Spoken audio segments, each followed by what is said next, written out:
With all the confusion going on with Tesla in the moment, and of course the media is not helping, many Tesla investors are not sure about the stock or the future of the stock. And of course, with the mixed opinions of analysts and fund managers about the economy and the turmoil going on worldwide, this would be understandable. Today, we're taking a look of what many long-term investors and fund managers are expecting to happen to Tesla. I'll give you some of the exciting news from the last couple of days, and wait until the end because we're talking about Ron Barron leaving CNBC shocked with his predictions in not the far future, but being closer than we expect. And it is completely amazing. So welcome back to my channel where I give you the latest Tesla news.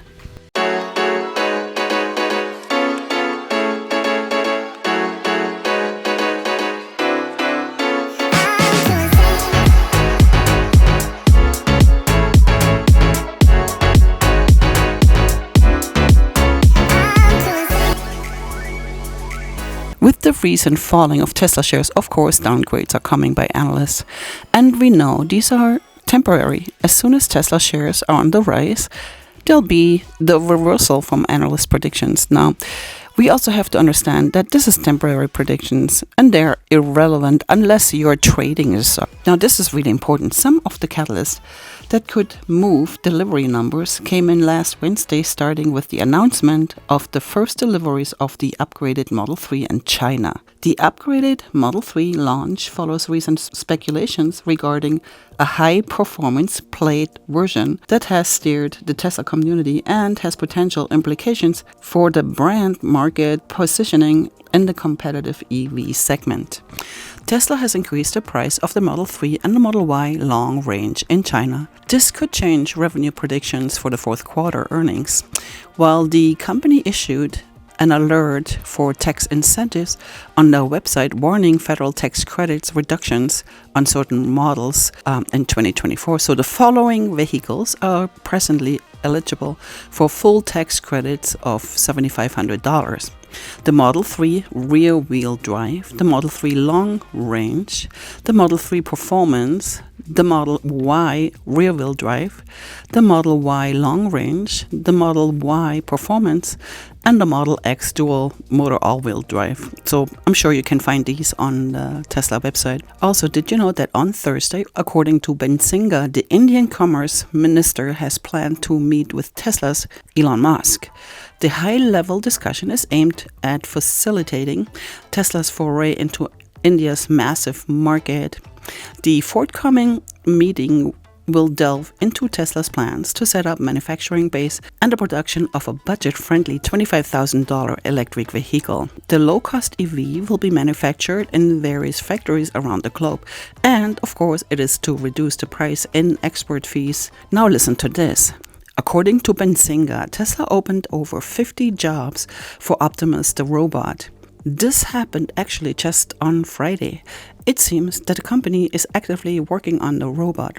Presently, over 50 jobs opening listed on Tesla's career page for the teslabot. These openings are mostly for engineers, followed by technicians. All jobs are based out of Palo Alto, California. The bot will be able to do something useful in Tesla's factories by next year. I think that's pretty exciting. So this happened also on Friday. Tesla is reportedly looking to roll into South America by employing personnel for a new operation in Chile and registering its name. Tesla Chile registered and issued in the official Gazette on September 28, including the import, export, manufacturing, marketing, distribution, and sale of vehicles, according to a news report by Reuters, which cited certain public documents. While Tesla Chile has its headquarters registered in Santiago, the registration specifies the possibility of branches of agencies that may be established in other cities in the country or abroad. With the expansion of the company, nobody can just simply guess how powerful Tesla will be in the future, but I'm just thinking out loud here, sorry. Now, this is pretty smart if you ask me. Tesla is exploring new ways to sell EVs, according to Barron's.com, EIRoute.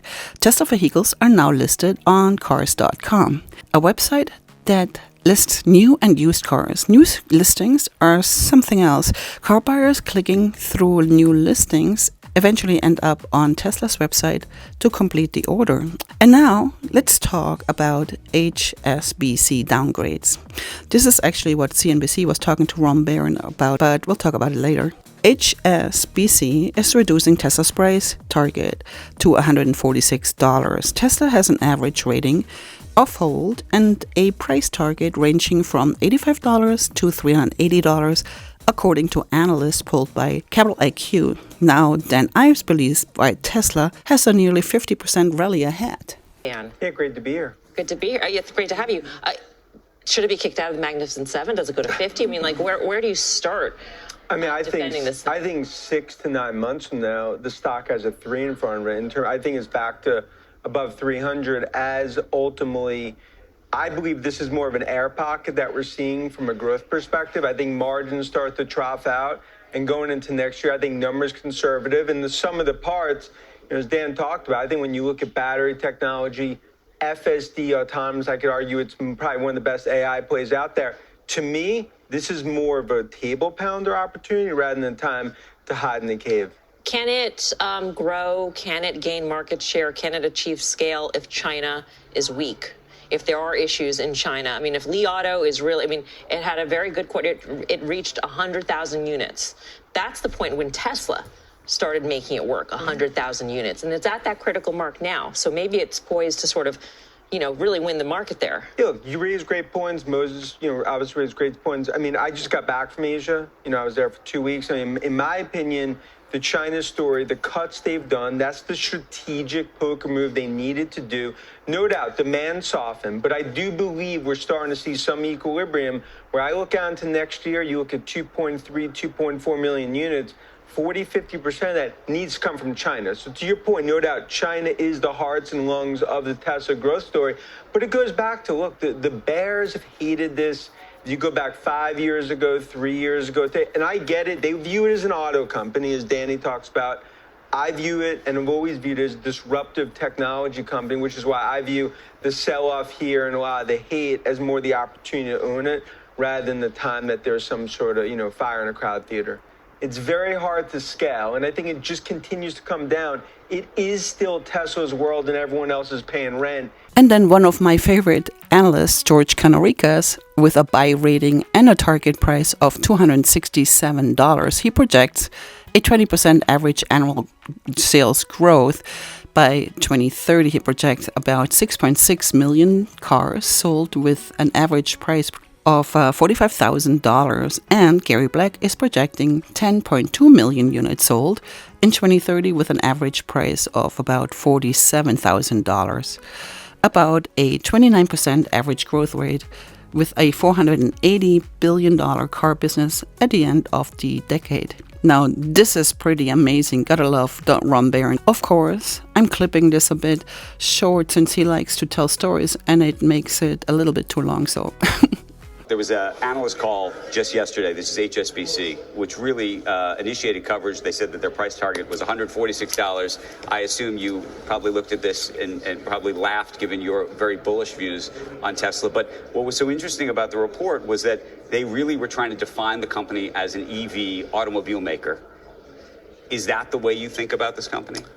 I think about it as a technology company that's providing services to their own company and to others. They can't possibly be matched by anyone else. They have data, technology. They make cars cheaper than anyone else. When Ford makes one of these cars, an electric car, every car they make, they lose $36,000 on. $36,000 per car. Our company now makes about $8,000 or $9,000 in profit a car. They were making $15,000 in profit a car. But if they build a plant that costs $7 billion for 1 million cars, that plant was making $15 million a year, $15 billion a year on a $7 billion investment. $15 billion on a $7 billion investment. An ordinary industrial company would make 15% on capital, 20% the most. This guy's making his capital twice a year. Now he's making it once a year. He's making $8 billion in a $7 billion plant. So he's the lowest cost person. Everything about the business is trying to drive prices lower. There's 1.5 billion cars that have to get replaced. They do about 80 million cars a year, and a small percentage of those, 10%, are electric right now. Ultimately, it's going to be all electric. But the reason there's not more demand is the cars that are out there are not very attractive by the dealers, by the car companies, and they're expensive, number two. And then in addition to that, the dealers who sell them, they don't want to sell them because there's nothing to service. The dealers make all their money on servicing. So dealers sell them, they're not selling them. I think Tesla's employees are the highest paid workers in the world as far as the automobile companies go, because they own stock. As a function of the stock. And that stock option would not be present in all instances if it were a unionized company. When the unions were in control of Fremont, as soon as they had trouble, they ran from it. Tesla took over that plant in Fremont after the unions had left, after the company had gone bankrupt. And so the workers there make more than anyone else by far, and their health care, all the benefits are better. The unions have been trying to organize Tesla, Toyota, all the foreign companies for years. They failed repeatedly. Why? Because those companies are not, the union's not in business to keep the employees, their unions have the power.